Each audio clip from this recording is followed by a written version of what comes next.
this morning. The Lord is here to minister to you. And we thank God that He has given us this means to reach you wherever you are, that you may hear and that we may hear what the Lord has in store for us. Once again, I want to really thank God for this opportunity. Thank God for our pastor for this opportunity. Thank God for you who has been following us and faithfully following us. We indeed want to thank God for you. For the interest of time, I want to request you to turn now to the book of Psalm and chapter 13. Turn with me to the book of Psalm and chapter 13. As we conclude today, we've been studying from this subject, from disappointment to hope. How can we change and transit from being disappointed,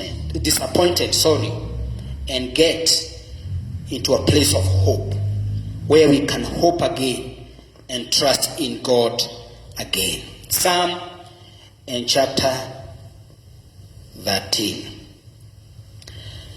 I'll be reading from the NIV.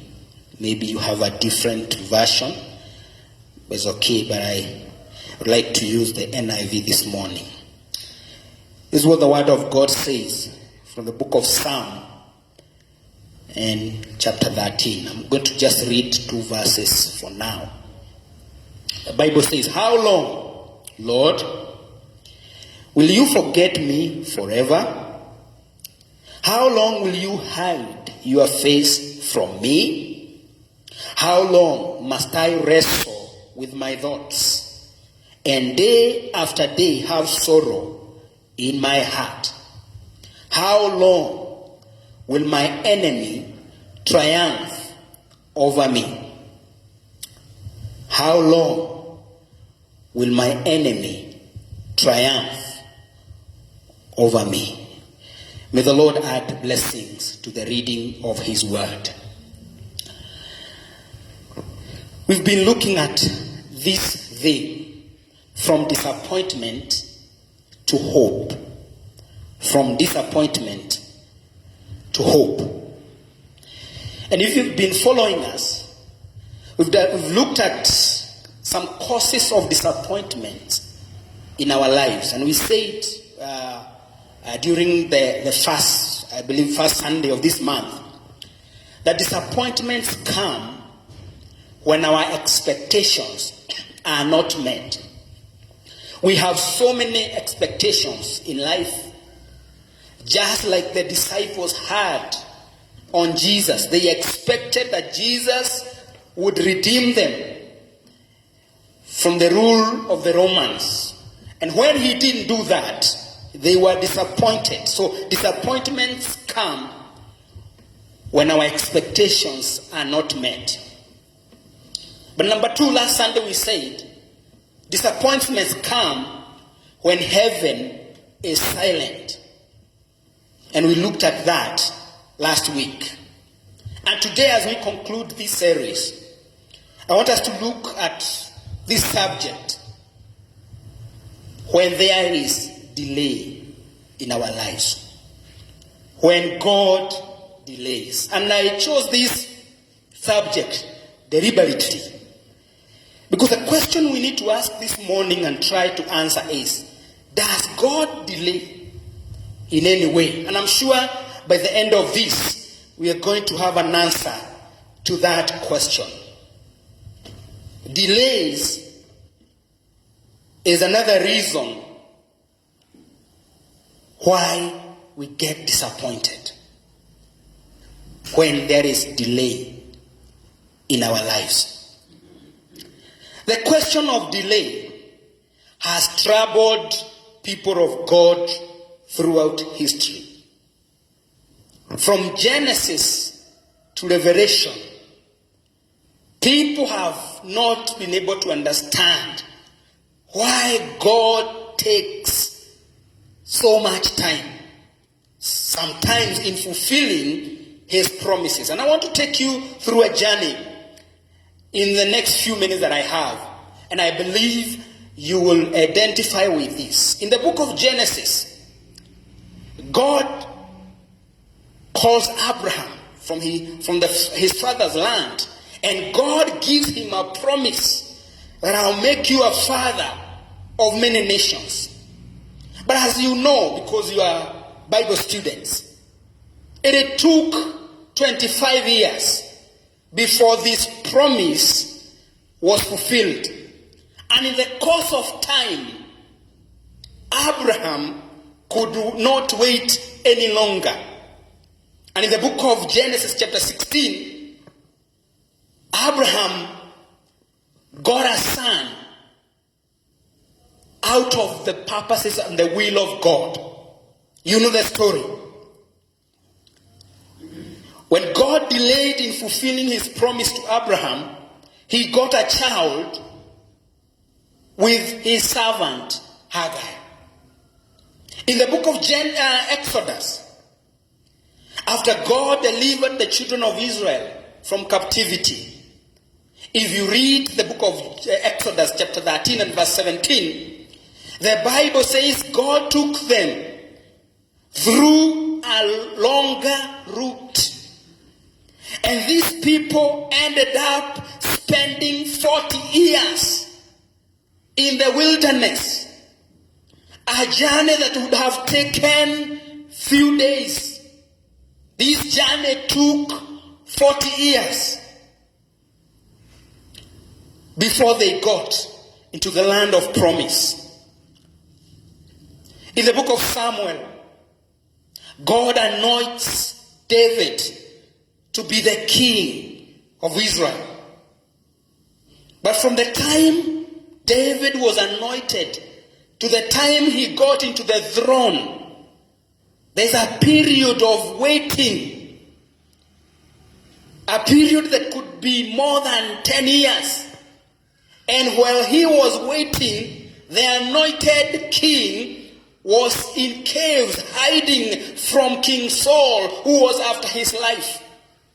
And it is during this time that David wrote some of these psalms. They are called Psalms of Lament. He wrote, we believe, Psalm 13, Psalm 22. During this time of delay, the anointing was upon him, but he could not get into the throne.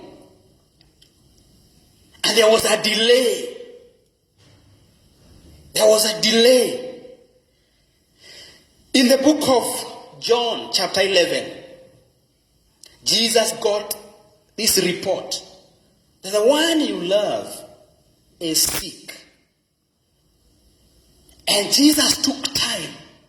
Jesus took 4 more days before he got to where Lazarus was. And by the time Jesus came, Lazarus was dead and buried. I believe you are with me. In the book of Second Peter, the first century believers were troubled. Why is God taking too long? Until Peter had to write to them. If you read the book of 2 Peter and chapter 3 from verse 8, Peter had to write to them, reminding them that a day with God is like 1,000 years. And God is not slow, as some of them thought. And in the book of Revelation, this one I want us to read. Throughout the Bible, people have struggled with this issue. Why does God take too long? In the book of Revelation, if you can give us, in chapter 6, in the book of Revelation, in chapter 6, and verse 10. Revelation 6 and verse 10. This is what the Bible says in the book of Revelation, chapter 6 and verse 10.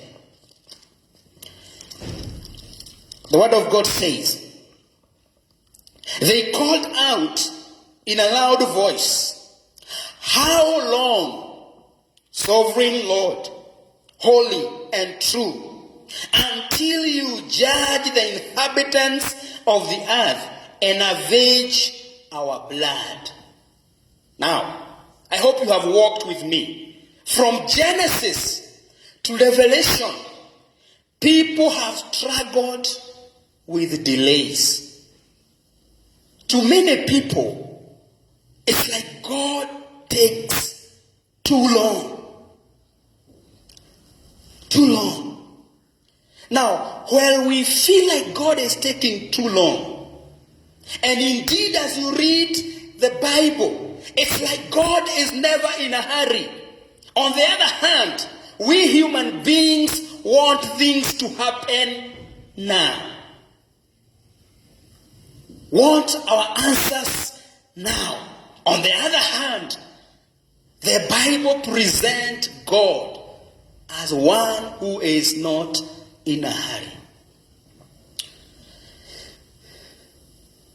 Now, in technology, we are talking of 5G, for those that know these things.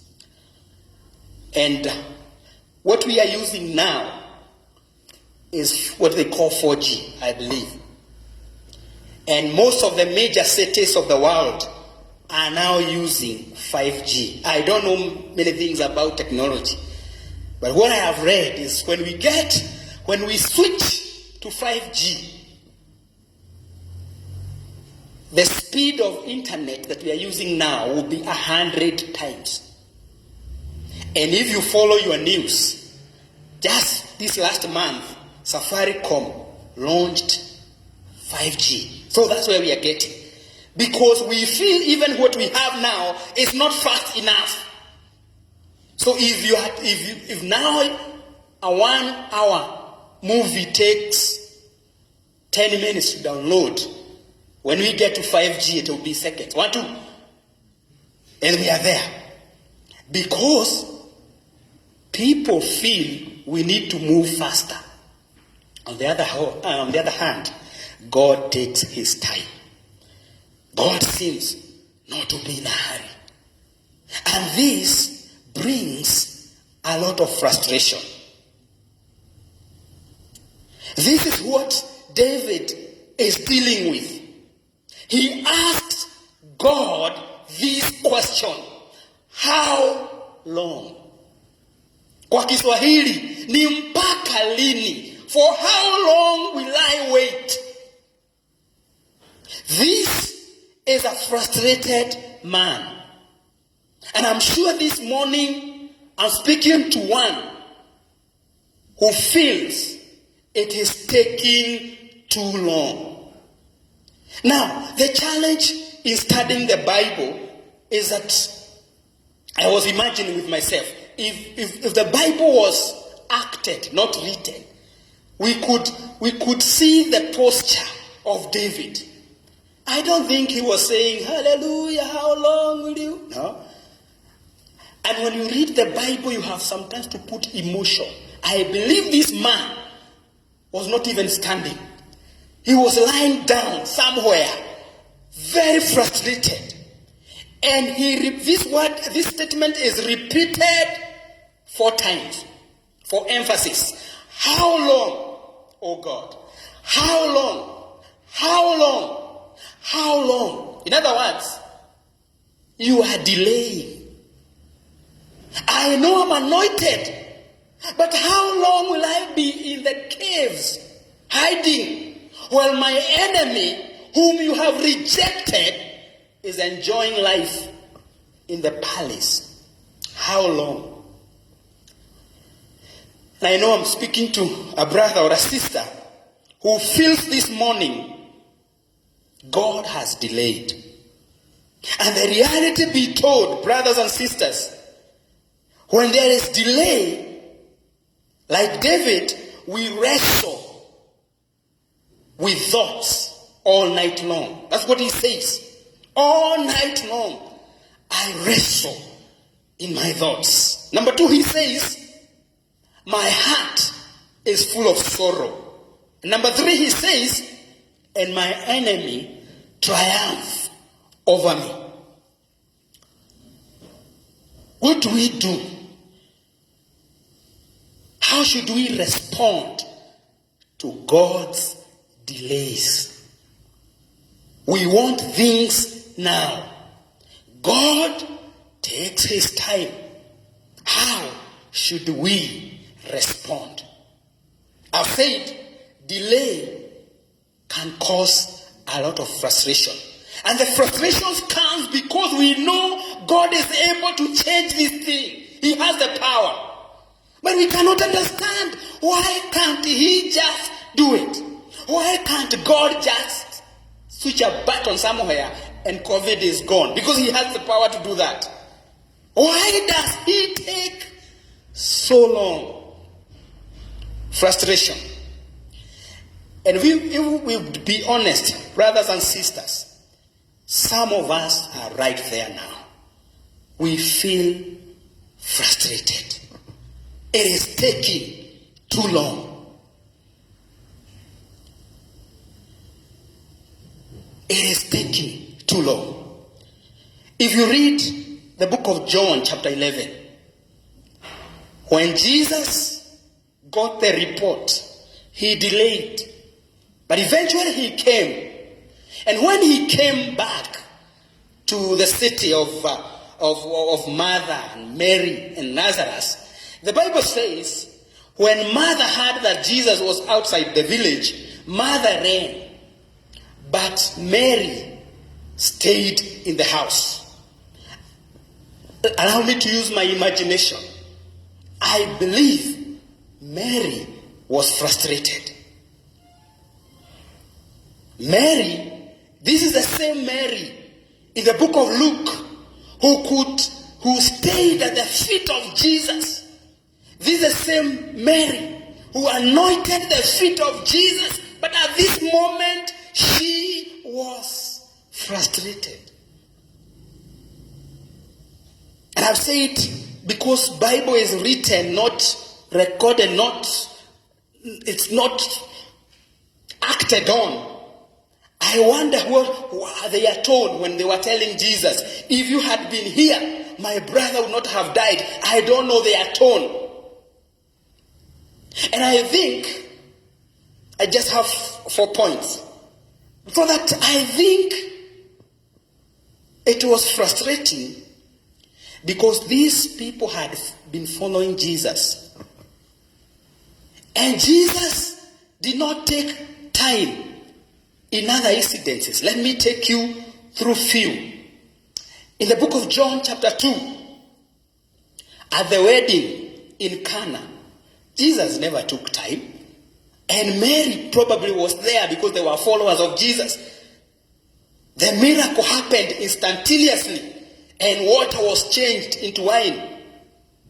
In John chapter 4, when Jesus met this lady at the well, it didn't take days. Jesus converted her and made her an evangelist immediately.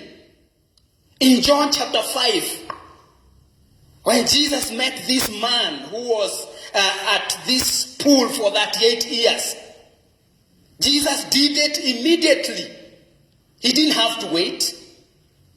In the book of, I believe, John 6, when Jesus was in the wilderness with this great multitude of people, Jesus performed the miracle right there.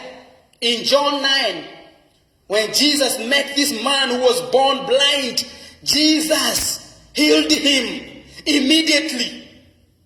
But when it came to the people that the Bible records he loved, the one you love is sick. And the Bible repeats again, for Jesus loved Mary, Martha, and Lazarus. He took his time. Why, Jesus, do you respond so quickly to people that we don't even know their name? We just know their condition. The man who was blind, the man who was lame, we don't even know their name. But you are taking too long to come to the people that you have said you love. Why do you take too long? How should we respond to delays? I have 4 points and I conclude. Number 1, God uses delays to prepare us. If you have a notebook, write that down. God uses delays to prepare us. Though David was anointed to be king, he was not ready for the position. And God had to mature him by delaying, by taking time. God uses delays to prepare us. In the book of Exodus, the Bible says, I'm going to read Exodus 13 and verse 17. Just a few minutes and I'm done. In Exodus 13 and verse 17, this is what the Bible says. Exodus 13 and verse 17. When Pharaoh let the people go, God did not lead them on the road through the Philistine country, though that was shorter. For God said, if they face war, they might change their minds and return to Egypt. According to God, these people were not ready to fight. So God had to delay them until they were ready to face their enemies. And I want to remind you, my brother, my sister, God does not take his time just for the sake of it. David was being prepared. It is during this time of delay that he gave us some of the best psalms, that he composed some of the best psalms. People who have composed great music, most of them composed great music during a time of delay and challenge. The best sermons have come during the time of trials. God uses delays to prepare us. Number 2, God uses delays to test us. Now, where is that? Deuteronomy 8 and verse 2. Deuteronomy 8 and verse 2. The Bible says, remember how the Lord your God led you all the way in the wilderness these 40 years. Why? To humble you and test you in order to know in order to know what was in your heart, whether or not you would keep his commands. God uses delays to test us. It is during this time of delay that the real you comes out. 1 Peter 1:7 says, the genuineness of your faith has to be tested. You know, it's so easy to tell people wait on God. It is good to wait upon the Lord until you yourself are in that situation. It's so easy to testify that I can never, until you are put in that situation. It is during this time of delay that the real you, the Bible says, God wanted to humble these people and to test what is in their hearts and whether they would keep his commands. And I want to remind you, my brother and my sister, you are right there. You are right there. The genuineness of your faith is being tested by these delays. You see, God knows the condition of our heart, but sometimes we don't know ourselves.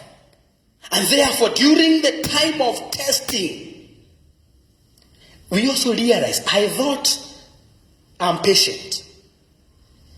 I thought this is the time you start remembering whether you sinned in high school, and you start repenting things you even don't know. time of delay is a time of self-examination.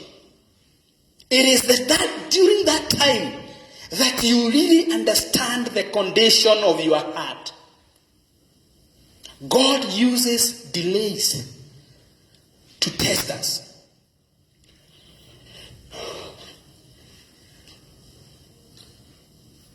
You see, I said, delays reveal to us who we really are. And we get an opportunity to make our relationship right with God. Because during that time, you search your heart, you pray, you fast, something you could never have done if the answer came immediately. So God uses delays to test us. Number 3, I have one more point and I'm done. God uses delays for his own glory. God uses delays for his own glory. In John 11 verse 4, when Jesus got the report that Lazarus was sick, you know how Jesus responded. He said in John 11 and verse 4, Jesus said, when he heard this, Jesus said, this illness will not end in death. No, it is for God's glory, so that God's Son may be glorified through it. God uses delays to glorify his name. You see, Jesus delayed coming to heal Lazarus, thus creating a platform where he would be glorified after raising him. And you know that's what happened. The Bible says after Lazarus was raised, many who witnessed believed in Jesus.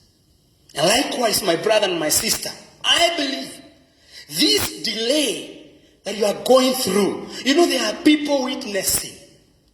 Na unakaa ni kama unapitwa na wakati, and people begin to talk. And then all of a sudden, when God intervenes, their story change and they believe in your God. God uses delays for his own glory. There's no other way God will be glorified. He uses delays for his own glory.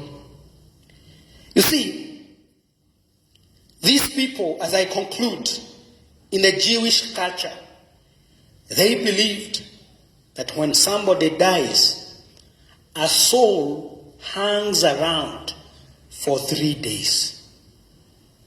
For 3 days. The soul of the dead man is around the city for 3 days. But once a person had been dead for 4 days, now they believed completely that that person is dead. And Jesus, coming from that background, knew if I raise Lazarus on the second day, these people conclude he was not really dead. The spirit had not gone. So Jesus had to wait. And I let you know this morning, my brother, my sister, sometimes he will wait until your condition deteriorates, until you have nowhere else to turn to. And then he comes through. And then he is glorified. Praise the name of the Lord. God uses delays for his own glory. And last but not least, God uses delays. And this is interesting to remind us that he is sovereign. God uses delays to remind us that he is sovereign. Imagine with me if God would be responding every time we pray, immediately. After you kneel, and when you stand, the answer is there. Do you know what would happen? As human beings, we would start treating God as our servant and see ourselves as the master. So God deliberately delays to remind us that sometimes I don't work under pressure. He takes his time. If God would be responding right there, we wouldn't even be coming to church, some of us. God would be a servant, and we would be using him at our convenience. But he has to remind us that I do it at my time. He does not operate under our pressure. He uses delays to remind us that he is sovereign. You see, delays reminds us that God is in charge and that he does not, and that he does what he does at his own time and not under human pressure. If God would be coming right there, we would change and see ourselves as the master and see God as a servant that we can use at our convenience. No, he has to tell you and remind us that I'm still in charge, because we easily forget that. He tells us, I'm still in charge, I'll do it at my time. Friends, as I conclude this message, if you're experiencing delays, the best thing you can do is to wait. This morning we were taught about patience. The best thing you can ask God for is patience. Because we can't push him, we can't coerce him, but we can ask him this morning to give us patience, to hold on until he comes for us. Because there was a man who was not patient enough, and his name is Abraham, our father of faith. When God delayed, he went for plan B. And I know I'm speaking to somebody who is now contemplating of doing it, using the shortcut. You know what happened. Out of that decision, the world and generations have been in conflict, because our father of faith at one time, he could not wait one more day. According to him, God had delayed. Enough was enough. He had to do something about it. And because of that, we are told that's why there is conflict in the Middle East, and it will be there until Jesus comes back. During this time of delay, be very careful the decisions you make. You may make a decision that will hurt generations to come. And this morning, I would request as Pastor comes to pray with us. I feel there are people who have waited for so long and they have used some shortcut somewhere. And now you are suffering. Now you are in pain because God took too long and you had to help yourself. And now you are regretting, or now things have gone haywire. The Lord is merciful. When God seems to be delaying, he does that to prepare you. When you are ready, he'll take you there. God uses delays to test what is in us. He uses delays for his own glory. And he uses delays to remind us that he is still in charge and we cannot manipulate him.